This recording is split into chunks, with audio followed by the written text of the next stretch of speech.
Hello friends, my name is Koolio and welcome back to the channel. Today guys, we're taking a first look impressions video for Langrisser M or Langrisser Mobile. Now, the reason why I'm putting this video together is I recently did a video yesterday about a game called Flame Dragon Knights, which was an exact clone of Fire Emblem Heroes. And a lot of you guys seem to enjoy that video.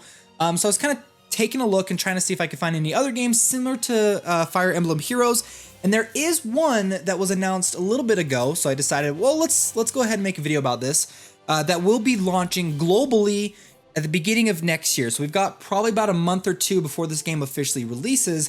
However, this game is extremely popular over in China. So if you guys want to play this game, I will leave links down in the description below to places that you can go and download this game in order to try it out. Now, this game isn't an exact copy of Fire Emblem Heroes. In fact, this game really is its own beast upon itself, because this game is extremely popular, like I said, over in China, and it's got a lot of really fun and unique mechanics behind it. Now, I'm not super far into the game, so this will be more of like a first look preview video until the game officially releases next year. Then I'll do an official first look for the English version. But I wanted to show you guys this game because I thought a lot of you guys would actually really enjoy it. So the very first thing I want to show you is obviously the combat in the game, because the combat is similar to Fire Emblem Heroes. However, I think it adds a little bit more diversity and challenge behind it with the way that it kind of works out. So with this game, you've got this bread icon up here on the top right. What that is, it's just talking about how much energy that you have. So every time you engage in a combat, it takes a certain amount of bread or a certain amount of energy in order for you to face that combat situation. Now, one of the things I've noticed playing this game, this is the starting screen where you can kind of decide which units you want to take out on the field. Now, I don't have a whole lot of units, so I can't really swap anything out right now, but it gives you a good idea that you can kind of move around and take a look at what the battlefield is going to look like, what enemies you're going to be facing, what positions your characters are in, and all that kind of stuff. So you can swap them around if you want to kind of prepare. Now, there is a rock, paper, scissors elemental type system in this game that I fully don't understand all the way, but for example, up on the top left, you can see that a blue unit, which I have one here down at the bottom, is strong against red units. So I've got that across there. Up at the top, I got a blue one right there. So I might want a green unit, which I did move him up there so that he can take on those cavalry in the back. So I think I'm actually pretty good where I want to go right now. Now, the game lets you kind of swap out which units you want to take into a battlefield. And the other thing too is with this battlefield, it's actually quite bigger than Fire Emblem Heroes. And one of the things I've noticed, and I've come across a couple of instances where I'll be in like a story mode or facing off against a different enemy, and the battle will actually change midway through the fight. So like I could be taking these guys down on the left, and then suddenly they summon recruits up here in the top right, things like that. There's different objectives. One of them, you have to escort somebody out of the map. Another one is you have to just try to defend as long as possible. There's a lot of different types of gameplay elements to this game that I feel adds more variety than Fire Emblem Heroes does, but that's up to personal preference, to be honest. So let's go ahead, we're going to start the battle. It is a turn-based tactical grid style of a combat system. You have a certain amount of turns that you can do to defeat the enemies. Now, when you look at the battlefield, you'll see these icons where you can move your characters. Blue squares, you can move them. Red squares is where they can attack. And then you can see that the enemies right here actually have 2 swords, 1 sword, and then you'll see another icon where it's like a broken sword. It's talking about the elemental and the class-based system in the game. So my blue elemental cavalry right here will actually be strong against his, so I'll move him right there and do a basic attack against this guy. And then you'll see a little thing will kind of pop up showing the overall battle. I think it's actually kind of fun that you see like an entire army on your side instead of just one single soldier kind of rush across the field and attack. So we'll move this guy up right here. We'll actually use an ability. Now with the ability, it doesn't show a cinematic play, for this one at least. It'll just automatically do the attack. To be honest, I probably could have done more damage if I would have just moved my character and attacked the enemy anyway, but I wanted to show you some of the different skills. Now there are skills, like this guy has a skill that will actually bring up the attack animations and show you what it kind of looks like. Now this character right here has a defense ability that can activate it. Give him increased defense against enemies, but we're just going to move him up here and attack this guy. Go ahead and attack. The red icon on the bottom right just signifies that you want to take the action that you are, that you're deciding on what you want to do. So then I've got a healer right here, which is actually really nice because she can heal every single turn. when some skills take multiple turns. So I'll show you once I get one of these guys to activate his ability. It'll take, I believe, 2 turns for him to actually activate it. This guy's archers versus my flying cavalry. He did a good amount of damage. So this game does have, like I said, like a variety of difficulties and challenges for some of these areas that you're going to go into. So I actually really like it a lot. Because you actually have to really think on your toes and the battlefield and everything like that. So it's quite a lot of fun. I really enjoy this game. I'm excited for when it officially releases in English. I can understand more of what's happening. But to be honest, you don't really have to know too much. As long as you've played other games similar to this, you get the basic gist of what you're doing. So this character does have an ability I'm going to activate. I'm going to move him up and attack this guy right here. You can see it's going to activate it right here. It's like a charge ability. Moves forward, is not able to take everybody out, is able to knock him back. Now I'm probably going to want to move away from those archers because they did a good amount of damage. And you can see my skill now on the bottom right has a number 2 there. That signifies that it's going to take 2 turns before I can use that ability again. So I am going to head down here and try to defend my healer a little bit and attack this guy. I don't think I'll be able to take him out. Ooh, super close. He's almost down. I could probably finish him off. Let's go ahead and use this ability so you guys can see what it looks like. We'll move up here, activate it right there. And here we go. You can see kind of what his ability looks like. He sends forth like a flaming will blade thing that his soldiers like ended up taking him out anyway. So go ahead and move down. And then let's go ahead and heal up right there. Ooh. Heal my flying cavalry. Now that's actually my rarest unit, the guy that's on the flying, like, dove, griffin, whatever you want to call him.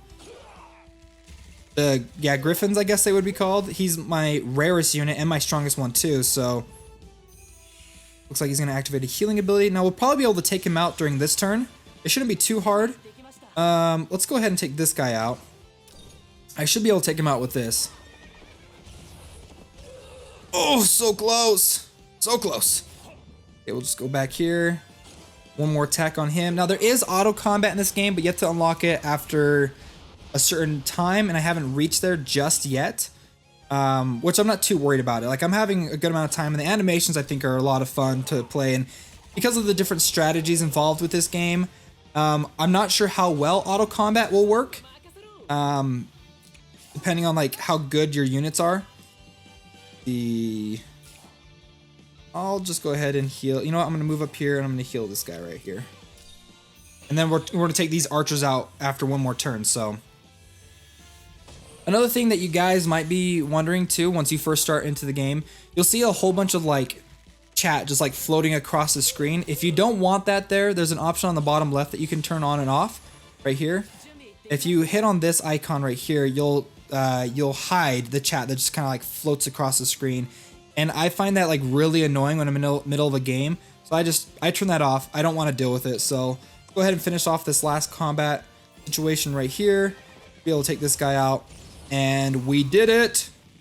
Not too shabby. Not too bad, you guys. Now, I like the fact that you've got little mini armies and like units that you're fighting against each other. I think it's a lot of fun. One of the other things that kind of differentiates this from Fire Emblem Heroes is all of your units will gain experience after the battle rather than during the battle. Because I've noticed in Fire Emblem Heroes, when you attack units and stuff or heal or things like that, whatever actions your character takes, if they finish off the enemy, they get more experience. This one is just flat experience across the board for your entire team. And I actually prefer that rather than the individual experience. Just to let you guys know. Now, you do get these crystals, and I'm going to show you in just a second how this kind of all works out. There is a lot of story in this game. I don't know what it's saying, but there is a good amount of story detail that pops up when you're going through it. So I'm excited to see what it actually says when it finally releases in English. The last things I want to show you is when it comes to your units, you can actually customize them quite a lot. With the units right here, what you can do up on the top right, you can spend some of the crystals that you receive during gameplay to increase their level. You can use specific abilities to advance them even farther. Now, I don't know exactly what this is. I thought it was customization options, but I think it's different types of skins that you can equip onto the characters or different types of units that you can take in. I'm not entirely sure yet on what this is, but I'm excited to find out what it is because some of these look really, really cool. And then the last thing too with these is there is an equipment system. So you get weapons and stuff through a draw system or simply by playing the game, and then you can go in there and you can actually upgrade these weapons by spending, by using, you know, fodder weapons that you get through the summonings, or you get these special items right here that you can use to boost up your character or boost up the weapon to max. I'm not going to do it because that's a waste for this one. This one gives a lot of experience, but just to give you kind of an idea. And then you can use, once you get to a certain level, you can use specific enchantment items to increase up the rarity, the star ranking of the different weapons and things like that. So there's a good amount of customization for all the different characters that you'll find throughout the game. And the art's pretty nice too. Now I know the game's based off of like an older style JRPG strategy game. I've never personally played it myself, but if any of you guys have, let me know if you like it, or if you guys have played this game too, let me know down below if there's anything that you want to add to the commentary. Now, the last thing I want to do is obviously do a couple of summons for you guys, because I did save up a couple of crystals or tickets to summon. Now, you've got silver and gold ones. The gold ones are the rare ones, and then you can use the silver ones just to do kind of some basic summons. So we'll just do a couple of these and see if we can't get anything really good. The summoning animation's pretty fun in this game. You swipe down and it opens up this clock.